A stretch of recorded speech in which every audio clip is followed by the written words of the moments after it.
heart of Berlin, children play innocently over what was once Adolf Hitler's death tomb.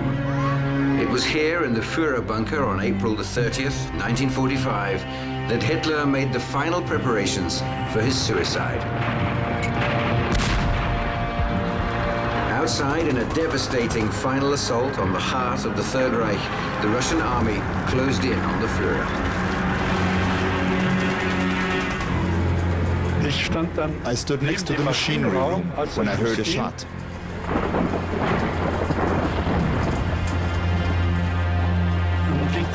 Then everything happened very quickly. I ran away out of fear, but I immediately came back down from the upper bunker. Just then, they were wrapping Hitler in blankets. Hitler's death brought to an end his dream of a 1,000-year Reich. It lasted only 12 years, but changed the world. The Führer was defeated by the Allies, and by a man, once his partner, then his nemesis, a man who shared many of the same characteristics, Joseph Stalin. Stalin would continue his rule for 8 more years until March the 5th, 1953, when he died of a cerebral hemorrhage. Different endings to lives that were remarkably similar. Deprived childhoods, violent fathers, adoring mothers, problems with women, and paranoia. They were both mass murderers. Hitler was responsible for nearly 10 million deaths in the Holocaust, 6 million Jews, and hundreds of thousands of gypsies and homosexuals. Hitler was very compulsive, phobic, and paranoid, both in considering himself to be the object of persecution and attempts to kill him, and in the positive sense of believing that he had a sacred mission to save Germany and save the world. Stalin murdered more than 20 million of his own people, political opponents and innocent victims, who Stalin considered a threat. In an ordinary context, I think he would be judged mentally ill. I think he would be judged paranoid, although I don't think he suffered from a full-blown paranoid schizophrenia.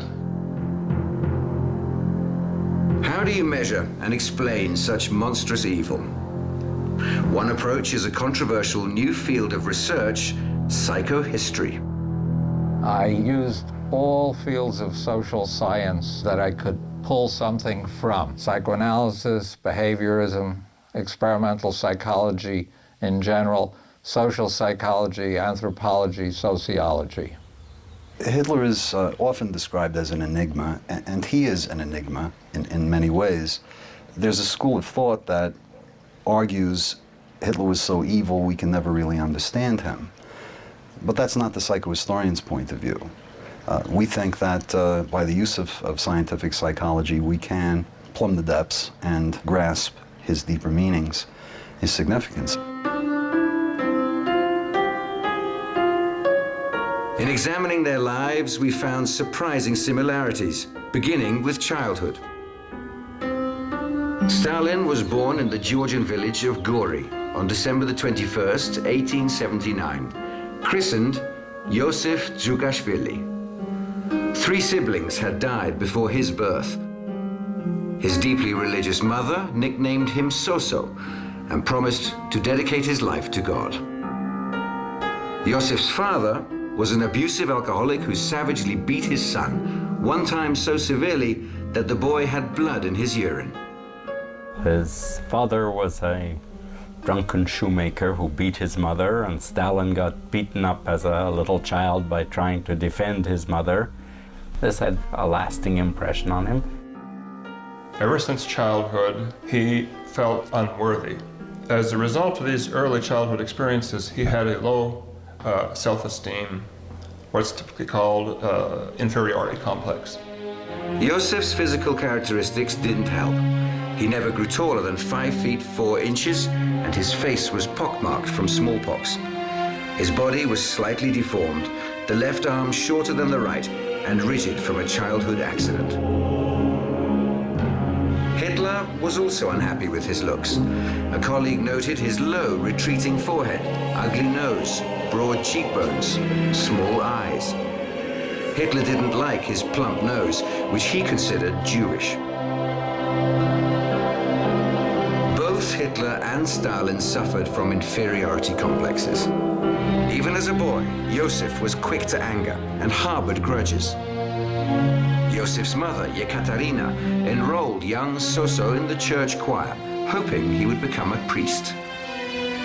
In 1894, at the age of 15, Joseph entered the Tiflis Theological Seminary and began a life of rigid routine.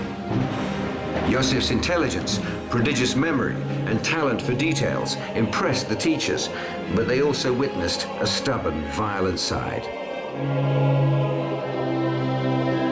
Finding the seminary life oppressive, Joseph turned away from religion and became attracted to 19th century anarchists, revolutionary terrorism, and Marxism. After 5 years in the seminary, he was expelled for his revolutionary activities. He might be described as a warfare personality.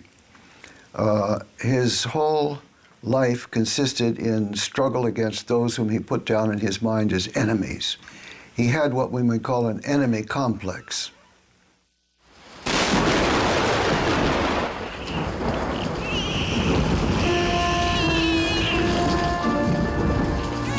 After Joseph's birth on April the 20th, 1889, Adolf was born, also in a rural area, in Braunau, a small desolate town in Austria. His mother, Clara, was married to a moderately successful civil servant, Alois Schicklgruber, 23 years her senior. She was 18 years old when she gave birth to Adolf. Alois Schicklgruber, who later changed his name to Hitler, was a rigid, cold, strict disciplinarian who regularly beat young Adolf. When he was 10, Hitler decided to run away from home because of the beatings. His father caught him and gave him such a beating that he was in a coma for days, his life hanging by a thread. And that kind of experience instills the belief that one is evil, terribly evil. And later on, he used the German phrase, lebensunwürdige Leben, meaning living things that are unworthy to live.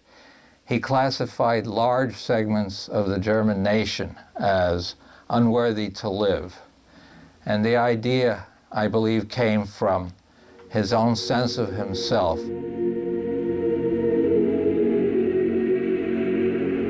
When he was a boy, Adolf also wanted to be a priest, and like Stalin, sang in the church choir.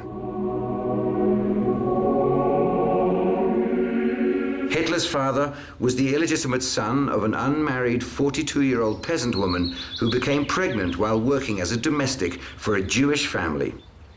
She never revealed who the father was.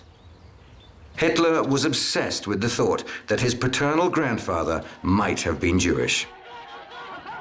What is important is what Hitler thought, and what he thought is established, that his grandfather was a Jew, so the offspring of a Jewish and Christian mating would always be a Jew. That was the basis for his belief that he was diseased, that nothing could remove this from him because it was in his blood. In 1900, Hitler enrolled in elementary school in Linz. Like Stalin, the young Adolf was considered egotistical and domineering, demanding absolute subordination from other students. At the same time, he was a poor student, much more interested in becoming an artist against his father's wishes. By 1905, he dropped out of school to pursue a career in art. Like Hitler, Joseph had an artistic side. As a teenager, he started writing poetry, at first romantic, and then turning increasingly nihilistic and violent.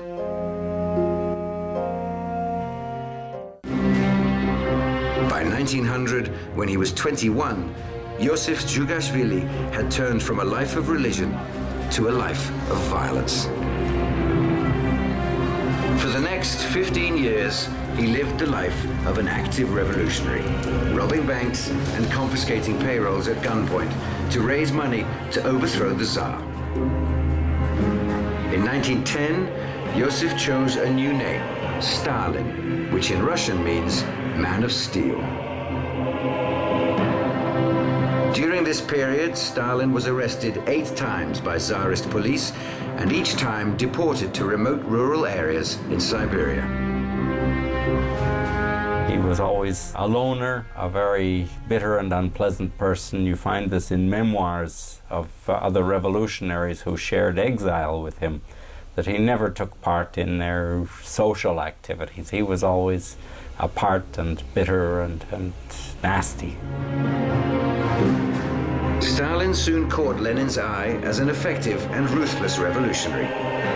During the Russian Revolution in October 1917, Stalin wasn't a major figure, but he was ambitious and determined to rise to the top of the Communist Party. Stalin had defined himself as a revolutionary and knew exactly what he wanted in life. But Hitler was still searching for himself, and in 1907 moved to Vienna to pursue a career in art.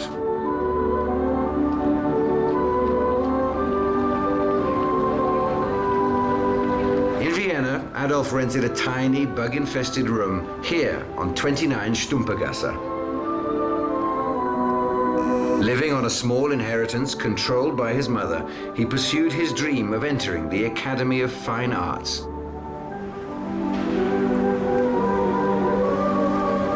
But his dream was shattered when his mother, Clara, died after a long and painful struggle with breast cancer. Because of the extreme closeness between Hitler and his mother, he became non-functional. He was devastated by her death. After his mother's death, to support himself, Adolf sold his paintings on the street. It is interesting that he only painted landscapes, never people.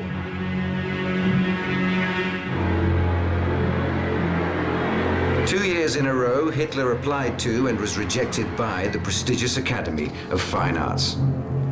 Because he was unable to draw humans, the Academy told him that he had no aptitude for painting. He decided he was rejected because several of the admissions committee were Jewish.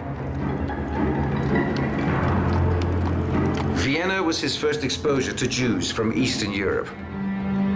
Hitler became attracted to the rhetoric in racist, anti-Semitic newspapers and pamphlets. It was during this period that he first became intrigued by the idea of a pure German master race. After his rejection by the Academy and the death of his mother, Hitler was miserable in Vienna, lonely and poor, lacking direction.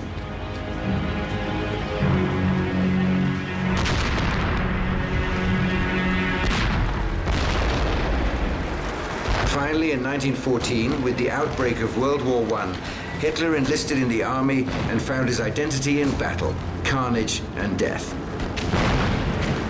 For the first time in his life, Hitler was happy, felt at home, that he belonged. In his army service, Hitler was the happiest he was at any time in his life. The sanctioned killing that he was entitled to engage in as a soldier gave an outlet for the first time to the murderous rage that had grown in him from treatment by his father. Hitler served as a courier and experienced his first real success in life when he was awarded the Iron Cross First Class, rare for a corporal. Hitler's experience in World War I, the fact that he survived 50 battles in which his own regiment was wiped out over and over, replenished and wiped out again and again, confirmed his belief that he was chosen by destiny for a magnificent role in history. When Germany signed the armistice on November the 11th in 1918, Hitler was enraged. He pledged to avenge those who betrayed the fatherland, in his view, the communists and the Jews.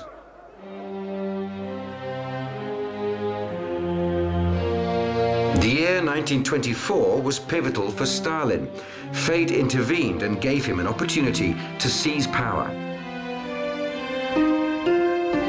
In 1924, Lenin had suffered a series of strokes. Knowing his death was imminent, Lenin warned the party to beware of Stalin. Lenin saw that something was wrong with this man.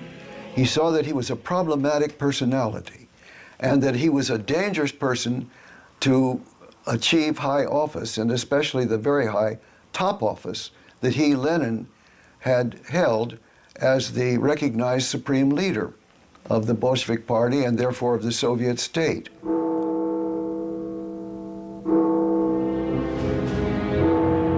But it was too late. In May, Lenin died, and Stalin immediately began jockeying for power. Driven by ambition, he outmaneuvered and intimidated potential rivals, using ruthless agents to do his dirty work. The system of agents around him who were constantly eliminating any potential political opponents was itself paranoid. The core, the center of the paranoia was Stalin himself, but he managed to recruit people who thought like him, people who saw enemies everywhere. Stalin once said, to choose one's enemy, to prepare every detail of the blow, to slake an implacable vengeance, and then go to bed. There is nothing sweeter in the world. The symptoms of paranoia appeared relatively early, not only during his dictatorship, but even before. The famous neurologist Vladimir Bekhterev actually examined Stalin in 1927 and diagnosed him as paranoid. A few hours later, Bekhterev died in mysterious circumstances. I should emphasize that this was not amateur psychohistory. This was a professional diagnosis.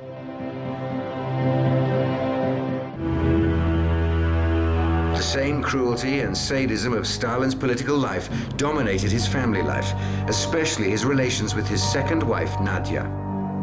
His relation to this particular woman was terrible. He abused her, both psychologically and physically. Nadia was much younger, 17 when he was 40. She bore him 2 children, a son, Vasily, and a daughter, Svetlana. Stalin had another son, Yakov, from his first wife, Yekaterina, who died of typhoid in 1907, the same year that Hitler's mother died. He also humiliated and insulted his sons. Vasily became an alcoholic, and Yakov once tried to commit suicide. His abuse as a child was transmitted in the form of his abuse to his own children.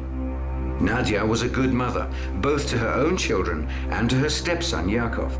She was a member of a old Bolshevik family in Leningrad, and for him, he was one of the leaders of the revolution. And she looked up to him and had great belief in him. But Stalin was notoriously cruel to Nadia, insulting her in front of other people. Little by little, she became aware of his personal defects, his defects of character, which were shown in many ways at home. On November the 8th, 1932, Nadia and Stalin had a violent argument at a party in Moscow. He became furious and half drunk, threw cigarette butts in her face. She got up and left, returning to their Kremlin apartment.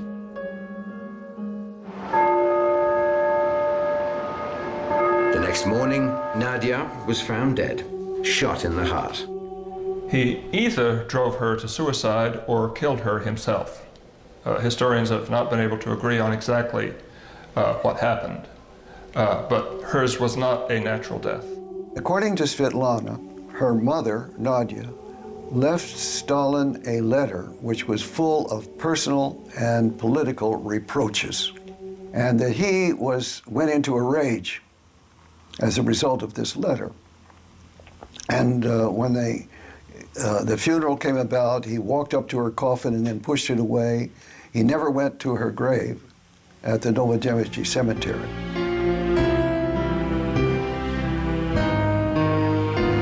Hitler's Hitler's relationships with women were equally troubled. While he both revered and idealized women, he also treated them with contempt and degraded them. Because of his extreme closeness to his mother, together with his father's extreme brutality, he grew up with what is typical in the circumstances, an obsession with women and sex, together with extreme inhibition. After his mother, the most important woman in Hitler's life was his younger niece, Geli Raubal, who lived with Hitler in his Munich apartment. He idolized and worshipped her, but was extremely jealous of her relations with other men. In general, Hitler treated Geli as he treated most people he knew, in an overbearing, controlling, authoritarian way. Geli, however, was a very spirited person who regularly stood up to him. He was never able to exert the degree of control over her that he wished to. While Geli was living with Hitler in Munich, she continued a relationship with a man in Vienna and became pregnant by him. This was bad enough to Hitler, but what upset him most was that he was Jewish. They had a terrible fight that was overheard by the servants in the apartment, although they didn't know the content of it. And Hitler drove off to fulfill a speaking engagement out of town.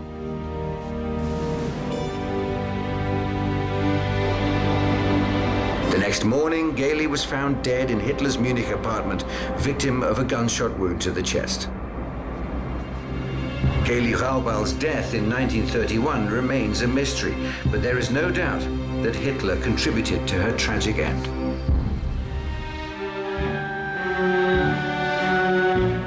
At the time of Geli Raubal's suicide, Hitler had also been seeing another woman, Eva Braun.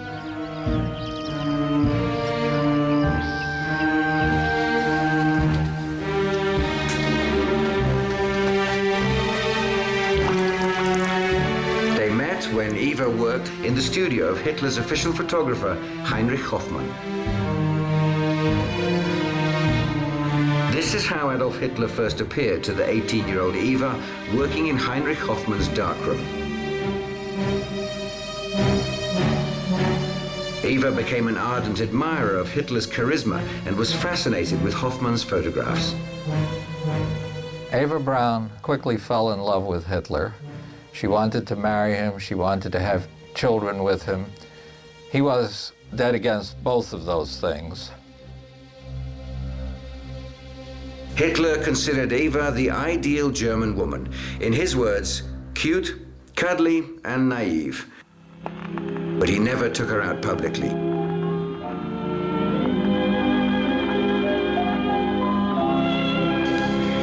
Eva felt lonely and neglected and complained about it in her diary. The weather is so wonderful, and I, the mistress of the greatest man in Germany and in the world, am sitting here and gazing at the sun through a window.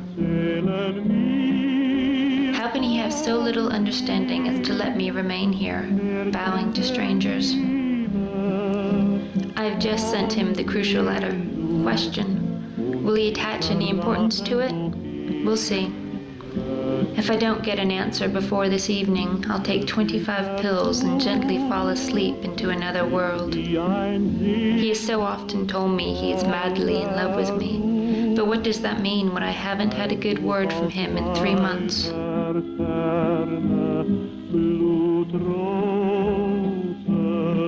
She attempted suicide a couple of times out of despair, and one time he asked the doctor who came in after she tried to kill herself whether this was a genuine suicide attempt or only a trick to win his sympathy.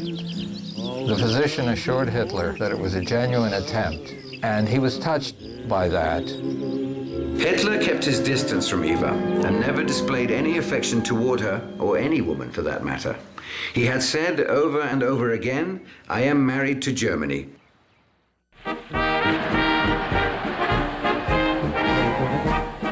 On January the 30th, 1933, Hitler became Chancellor of Germany and launched the brutal dictatorship that reflected his narcissism and paranoia. He immediately created a police state and used his dreaded secret police, the SS and Gestapo, to enforce it. To strengthen his grip on the Nazi Party, Hitler eliminated his political rivals and so-called enemies of the state. Whoever knew how to read, and whoever had read Mein Kampf, should have known where it would lead. National Socialism excluded all those who thought differently. Locked them up, exploited them, and even murdered them in masses. Simply because they did not want to succumb to the system. Einfach weil sie nicht dem System sich unterwerfen wollten.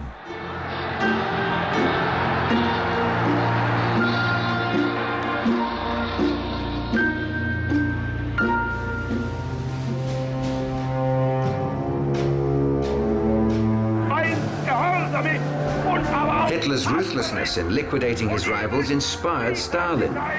Despite the blind worship of the masses and his total control of every aspect of Soviet society, Stalin was morbidly suspicious and saw enemies everywhere. He even turned on old friends. There was a very popular party boss in Leningrad, Sergei Kirov. And many of them who thought that Stalin's time had gone, that he should be removed from the Secretary General role, thought that Kirov should be his successor. Sergei Kirov remained loyal to Stalin, and in 1934, at the 17th Party Congress, lavishly praised Stalin. Stalin loved Kirov and knew he was loyal, but he had become too popular for Stalin's liking. On December 1, 1934, in Leningrad, Kirov was assassinated. And from all that we know now, it seems beyond serious doubt that Stalin was responsible for this crime.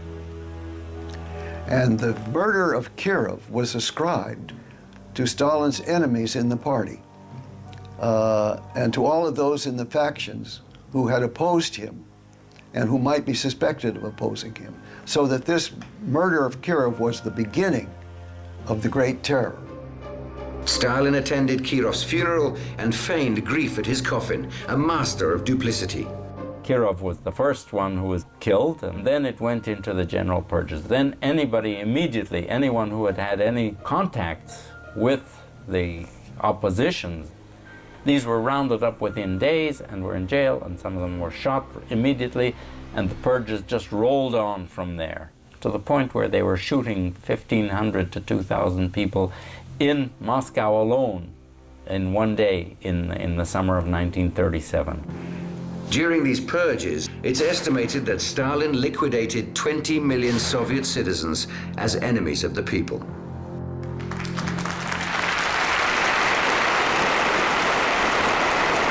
Members of his own governing group, the Politburo, were so afraid of him that no one dared to be the first to stop clapping for Stalin. The clapping would go on for so long that finally bells were used to call for an end to the applause.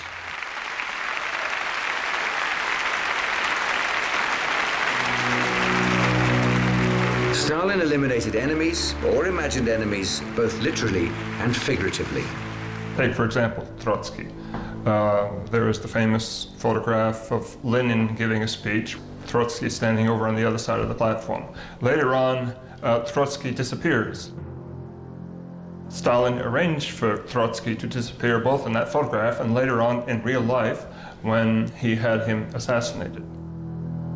Anyone liquidated by Stalin's regime was, on his orders, removed from historical records forever and their photos destroyed. Not even posters were exempt.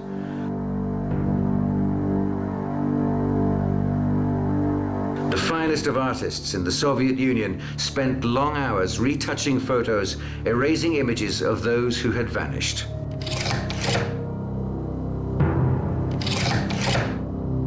The photographs and the retouching of the photographs just demonstrate a sort of like a second death.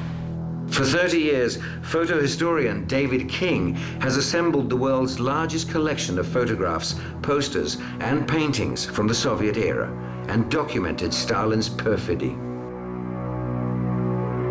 what you're really seeing is a second death. The first death at the hands of the secret police, and the second death is a death concerned with elimination from the media. This second death was just as powerful and final as the first, because normally one has remembrance of people who have died, and with this it was the idea was to eliminate that they had ever existed in the first place. And the results of retouching of these faces becomes very, very strange and macabre indeed. Not only were they splashed with Indian ink, but they were also hacked with razors, scissors. The more aggressive the retouching, I think probably contributed to the fact that you would be considered to be a better Stalinist.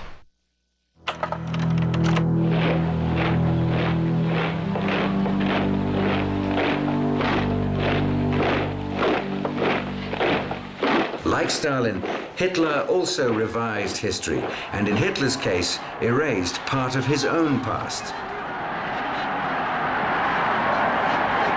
On March the 11th, 1938, enthusiastic crowds greeted the Führer as he annexed Austria and made it part of the Third Reich. But Hitler had another very personal agenda. Once Austria belonged to Hitler, he took steps to eradicate any suspicion of his Jewish past. One thing Hitler, from the very beginning, sought to do was to cover up the evidence of his past. And so, by doing so, he caused a lot of rumors and myths to be projected upon the blank space of the past that he tried to erase. Like Stalin erasing photographs, Hitler eradicated the Austrian village of Dollersheim and a dark secret that had haunted him for years. The birth registry of Dollersheim held the birth certificate of his father, who Hitler suspected was the illegitimate son of a Jew.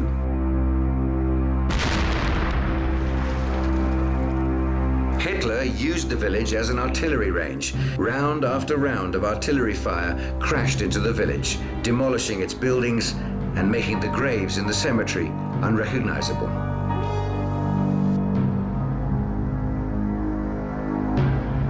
You come upon this sort of ruined church with just some hollow walls standing, and it seemed to me in some way a metaphor for the ruin of the absence, the vacancy of the historical record on Hitler's past. By obliterating the town, Hitler erased suspicion of his own Jewish blood. Like Stalin, Hitler believed he was surrounded by enemies trying to betray him, and that he needed to strike first.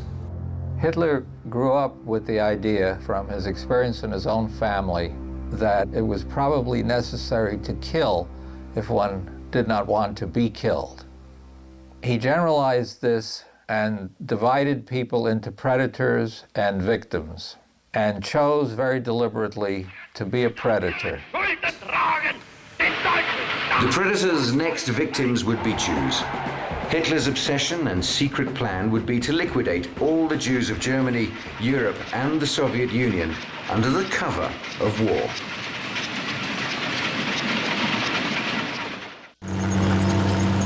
Hitler's secret agenda had always been to attack Russia. Now he was ready.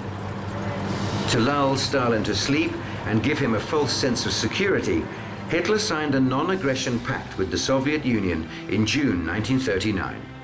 The two most powerful dictators in the world became allies. Stalin, ironically, felt secure.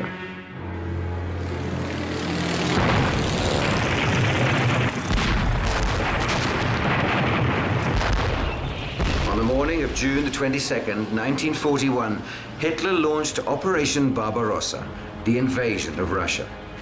For Hitler, it would fulfill two goals: the destruction of Bolshevism and the annihilation of the Jews. The invasion stunned Stalin, and not surprisingly, he felt personally betrayed. It was a total surprise to Stalin.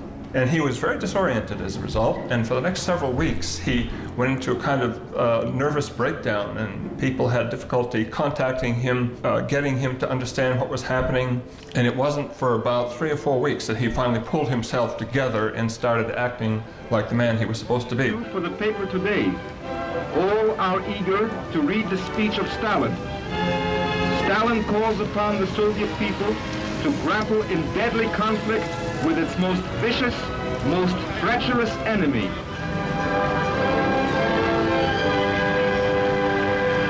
In late 1941, Operation Barbarossa appeared to be a smashing success. Hitler was jubilant. But Providence did not favor the Führer. And ironically, the beginning of the end came 15 months later in a city called Stalingrad. Here, the symbolic showdown between two men of iron came to a head. In September 1942, the Germans launched an all-out land and air attack on Stalingrad. Stalin issued an order. Any soldier that surrendered would be considered a traitor. Retreating soldiers were shot. If they were commanding officers, the family members should be subject to repression. As it turned out, he himself had a family member who was an officer, and this was his son, Yakov. Stalin's son, Yakov, had joined the army and was taken prisoner by the Germans. At one point, the Germans may have thought they could offer to exchange Yakov for some high-level German officers who had been taken prisoner by the Russians. And some kind of a offer was made, to which Stalin is believed to have said, "I have no son named Yakov." The Russians held on and launched a massive counterattack of 1 million men, encircling the German 6th Army. In 1943, Hitler was defeated at Stalingrad, and the German army would never recover on the Eastern Front. But even though Hitler was losing the war, he was still determined to exterminate the Jews. When things were hanging precariously in the balance on the Eastern Front, Hitler, given the choice between allocating troops and trains to reinforce the German armies fighting off the assault of Stalin's Red Army and allocating those troops and trains to carrying Jews to the death camps, Hitler withdrew troops and trains from the Eastern Front in order to more swiftly and efficiently carry out the murder of the Jews. By now, in 1943, Hitler was a very sick man.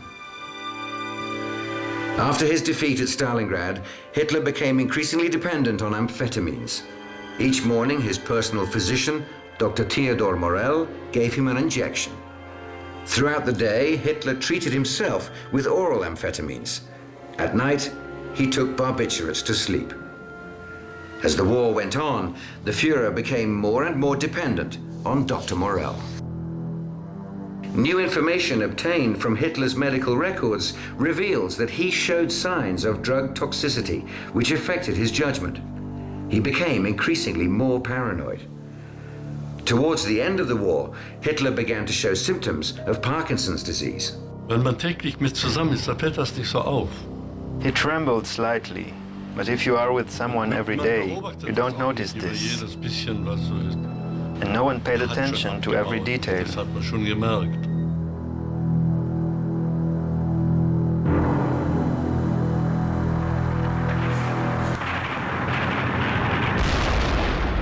As the Red Army overwhelmed Berlin, Hitler was hiding deep inside the Führer bunker beneath the Chancellery. When Russian soldiers entered the bunker, they found several Nazi corpses amidst signs of an orgy. In the courtyard were the charred bodies of Eva Braun and Hitler. Inside, on the Führer's desk, the Russians found a folder with 42 of Hitler's paintings of pastoral Austria and an album of prized snapshots. Inside, a photo Hitler had been carrying with him all his life of his mother Clara.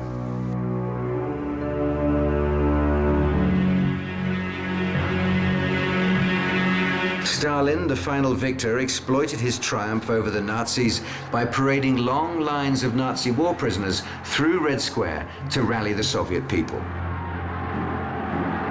Many had hoped the man of steel had softened. I remember I, at the time, was an attaché of the American Embassy. And on May 9, 1945, the day the surrender took place, there was a great burst of rejoicing on the streets of Moscow. People were dancing, and I remember standing in a group in which one young officer, perhaps a major, said in Russian, "Now it's time to live." But Stalin, as usual, needed enemies, not peace and freedom. The terror this time was directed against Jews. It centered on a group of Jewish doctors Stalin accused of plotting to murder Soviet leaders, including Stalin himself. The accused doctors were to be publicly executed on Red Square. And following that, the Jewish population of the major cities were to be deported to eastern Siberia, with pogroms perpetrated against them en route. Only his sudden death on March the 5th, 1953, of a cerebral hemorrhage prevented him from carrying out yet another purge. His daughter, Svetlana, recalled the scene as she stood by his deathbed. He suddenly opened his eyes and cast a glance over everyone in the room. It was a terrible glance. Then something incomprehensible and awesome happened. He suddenly lifted his left hand as though he were pointing to something above and bringing down a curse on all of us. The next moment, after a final effort, the spirit wrenched itself free of the flesh. Hundreds of thousands of mourners watched as Stalin was laid to rest in the mausoleum beside Lenin. For Adolf Hitler, there was no monument, not even a marker.